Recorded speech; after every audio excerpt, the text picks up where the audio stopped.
የልማት ሐዋርያዊነት በተፈጥሮ አቀማመጡ ውብና ማራኪ በሆነውና የጥንካሬና የትጋት ተምሳሌት የሆኑ ሕዝቦች ባሉበት በጉራጌ ሀገረ ስብከት በመንፈሳዊ አገልግሎትና በልማት ሥራዎች አዲስ ታሪክ እየተጻፈ ይገኛል። ይህ ታሪክ የእምነት ብቻ አይደለም፣ የሥራ የትጋትና የጽናት ታሪክ እንጂ።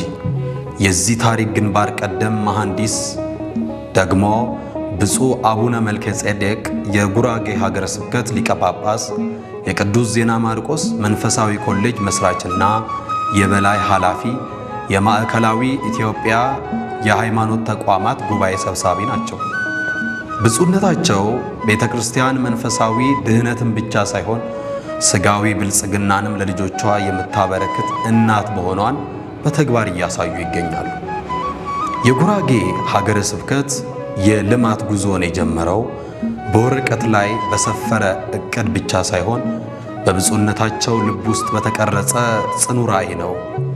አንድም የቤተ ክርስቲያን ይዞታ ጦም ማደር የለበትም የሚለው መመሪያቸው የሀገረ ስብከቱን አጥቢያ አብያተ ክርስቲያናት ከእንቅልፍ ቀስቅሶ ወደ ተግባር ዓለም አሰማርታቸዋል። ብፁዕነታቸው ልማትን እንደ አማራጭ ሳይሆን እንደ ሞትና ሽረት ጉዳይ በመመልከት ሌት ከቀን እረፍት አጥተው በመትጋት ላይ ናቸው። ሮጠው ያስሮጣሉ፣ ሰርተው ያሰራሉ፣ ጎብዘው ያጎብዛሉ። ሁሉ ነገራቸው ትምህርት ይሰጣል፣ ይጋባልም። ለውጥ የሚመጣው በእውቀት መሆኑን የተረዱት ብፁዕነታቸው የሰው ኃይልን በስልጠና በማብቃትና አሰራርን በዝማኔ በመምራት አዲስ የሥራና የግንኙነት ባህልን እየዘረጉ ይገኛል። በመስኖ ልማቱ ዘርፍ ከመጡ ለውጦች መካከል ጥቂቶቹን በአብነት መመልከቱ ጠቃሚ ነውና እንደሚከተለው እንቃኛለን።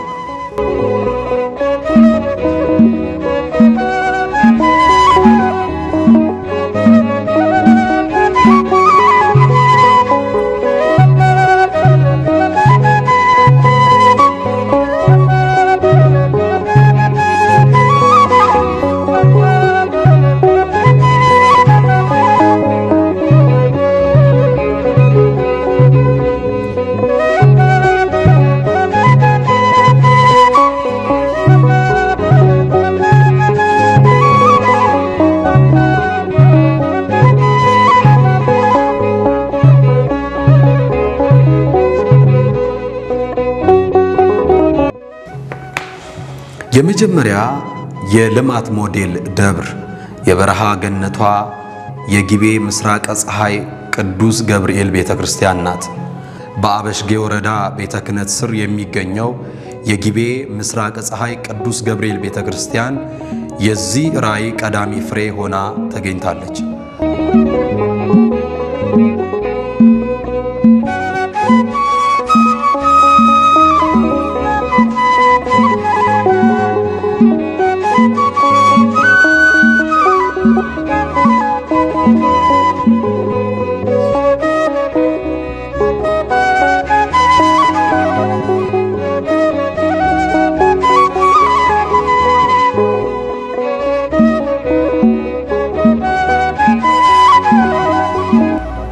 አካባቢው በረሃማ በመሆኑ ደረቅ የነበረው ምድር ዛሬ በመስኖ ልማት ለምልሞ ይገኛል።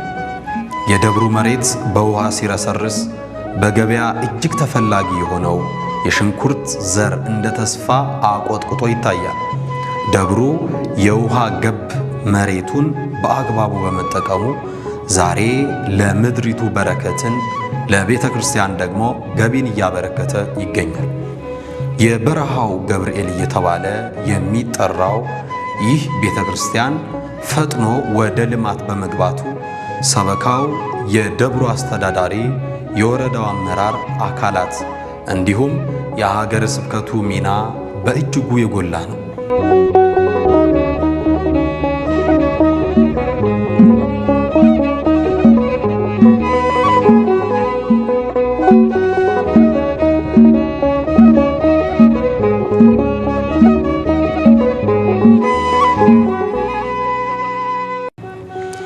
ጉዟችንን ቀጥለን ወደ ጉብሬ ደብረ ብርሃን ቅድስት ሥላሴ ስናመራ ሌላ አስደናቂ የልማት ገጽታ ይገጥመናል።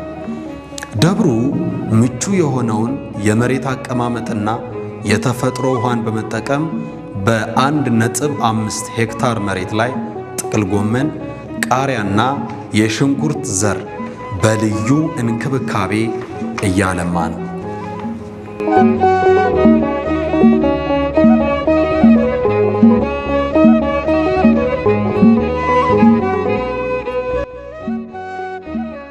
ይህ ደብር ከመስኖ ልማቱ ጎን ለጎን የእንስሳት እርባታ ሥራዎችንም በማቀዳጀት እያለማ ሲሆን ቤተ ክርስቲያን እንዴት ራሷን ችላ ሌሎችን መርዳት እንደምትችል ለመሆን እየተንደረደረ ይገኛል። ገና ያልታረሰ ሰፊ የመስኖ መሬት ተንጣሎ ይገኛል። ይህ ሙሉ ለሙሉ መልማት ከቻለ ከራስ ፍጆታ ያለፈ ለሀገር ኢኮኖሚ አስተዋጽኦ ማድረግ የሚችል የልማት ዘርፍ እንደሚሆን አያጠራጥርም።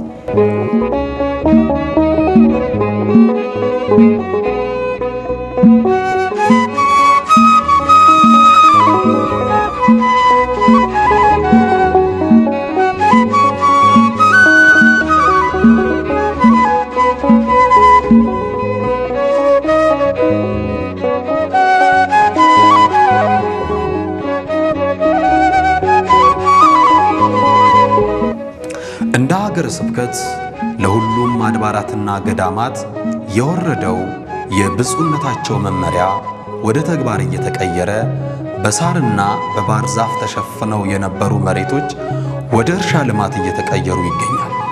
ዛሬ በአብዛኛው የሀገረ ስብከቱ አጥቢያዎች የስንዴ፣ የገብስ፣ የድንች፣ የበቀሎና የጤፍ የቋሚ ሰብል እርሻዎች ተስፋ ሰጪ ሆነው ይታያሉ። መሬት የሰው ልጅ ድካምና ላብ ከጠጣ ወይም ሥራ ከተሰራበት ማለት ነው የፍሬ በረከቱን መስጠቱ አይቀሬ ነው። አድባራትና ገዳማት የብፁዕነታቸውን ቃል በተግባር በመተርጎም ለሌሎችም የመንፈሳዊና ሥጋዊ ልማት ተምሳሌትና የለውጥ ፋና ወጊ እየሆኑ ይገኛል። ብፁዕ አቡነ መልከ ጼዴቅ የሚመሩት ይህ የልማት ጅረት ነገን በተስፋ እንድንመለከት የሚያደርግ ትውልድን በበጎ እየቀረጸ ያለ ሥራ ነው። ቤተ ክርስቲያን ታሪካዊ ይዞቶቿን አልምታ ስትጠቀም የሀገር ኩራትና የሕዝብ መጠጊያነቷ ይበልጥ ይጎላል። በብፁዕነታቸው ብርቱ ጥረትና በልጆቻቸው ታዛዥነት በጉራጌ ሀገረ ስብከት ያሉ አድባራትና ገዳማት በቅርብ ዓመታት ውስጥ በልምላሜ ተውበው ማየታችን እሙን ነው። ደግሞም የተሻለ ነገ ከፊታችን እየመጣ ይገኛል።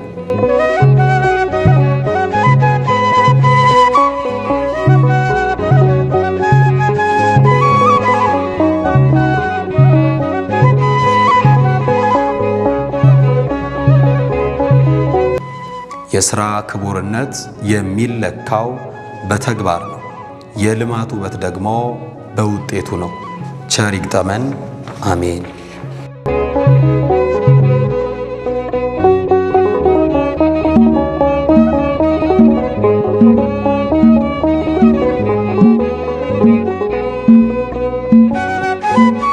የኢትዮጵያ ኦርቶዶክስ ተዋሕዶ ቤተክርስቲያን ዓለም አቀፋዊ አገልግሎቷን ለሁሉም በማድረስ በሁሉም ዘርፍ ጎልብታ አንድነቷ እና ልዕልናዋ ተጠብቆ የሰው ልጆች ሁሉ የእግዚአብሔር መንግስት ለመውረስ የተዘጋጁ ሆነው ሲኖሩ ማየት ነው። በቃ ጠቅላላው የምንሰራው ስራ ጠቅላላው የሚጠቀለለው በዚህ ነው። ይሄ ራእይ ለማሳካት ግን ምን ያስፈልጋል? ልማት ያስፈልጋል። ይሄ ራእይ እውን እንዲሆን ይሄ ራእይ እንዲሳካ ምን ያስፈልጋል? ልማት ያስፈልጋል። ልማት ስንል ደግሞ ሶስት አይነት ልማቶች አሉ። አንደኛው መንፈሳዊ ልማት ነው። ሁለተኛው ልማት ደግሞ የኢኮኖሚ ወይንም ደግሞ የምጣኔ ሀብት ልማት ነው። ያስፈልጋታል የምጣኔ ሀብት ልማት ማለት ነው።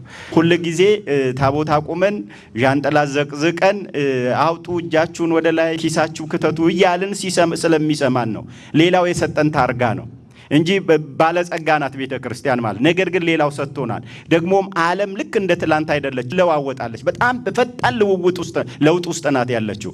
ያን ለውጥ በሚያክል ፍጥነት መራመድ ካልቻልን የሚመጣውን ዓለምም የመጨረሻው የፍጻሜ ዘመንም ይዞት የሚመጣውን መከራ መቋቋም አንችልም። ስለዚህ ቤተ ክርስቲያን ምን ተደርጋ ተስላለች? ተመጽዋዕት ተደርጋ ተስላለች። ይሄንን መሻር ያለብን ማንን? እኛ ልጆቿ። ያውም እግዚአብሔር አምላክ የቤቱን ሥራ እንድናስተካክል እድል የሰጠን እኛ፣ እዚህ ውስጥ ያለን እኛ፣ እድል የሰጠን እኛ ማለት ነው። ማስተካከል የምንችለው እሱ ስለሆነ ማለት ነው እንጂ ቤተ ክርስቲያን ምን ጎሏት ነው? አስተምሮ ዓለም የሚቀናባት ነው። ከትምህርት ከአሰራር ስርዓትና ከሕግ ጋር ተያይዞ ዓለም የሚቀናባት ነው። ከፈውስ ከጤና ጋር ተያይዞ ዓለም የሚቀናባት ነው። ሶስተኛው ልማት ማህበራዊ ልማት ነው። ማህበራዊ ልማት ማለት የምእመናኖቿ የእርስ በርስ ቁርኝት አንድነት የሚረጋገጥበት ማለት ነው።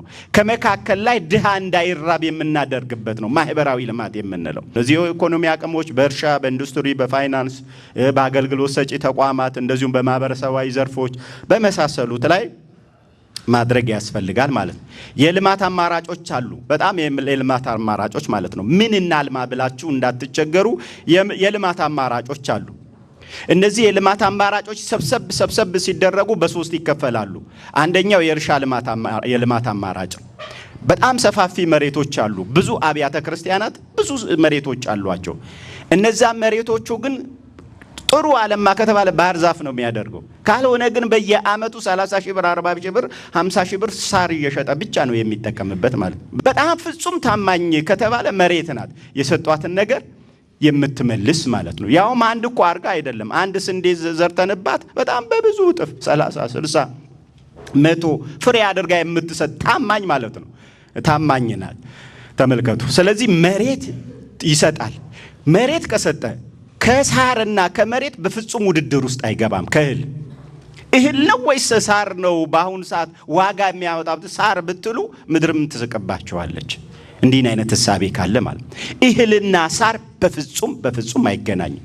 ስለዚህ ምንድነው አይምሮአችን ውስጥ ያለውን ኋላ ቀርነት ማስወገድ ያስፈልጋል።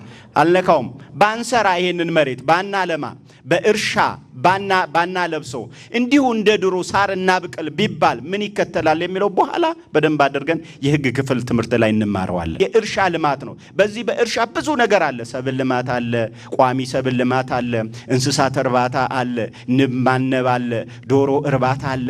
እንደየእንትናችን ማለት። ሁለተኛው የአምራች ኢንዱስትሪ ዘርፍ ነው።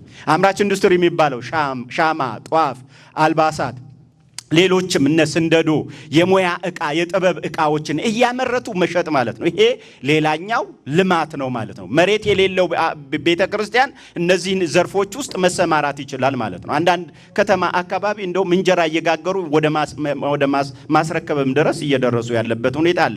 ሶስተኛው የንግድ ዘርፍ ነው። ሱቆችን፣ ሱፐርማርኬቶችን፣ ሆቴሎችን የመሳሰሉት የሚከራዩ ቤቶችን፣ እነዚህ የንግድ ዘርፍ ነው። በእነዚህ በሶስት ይጠቃለላል።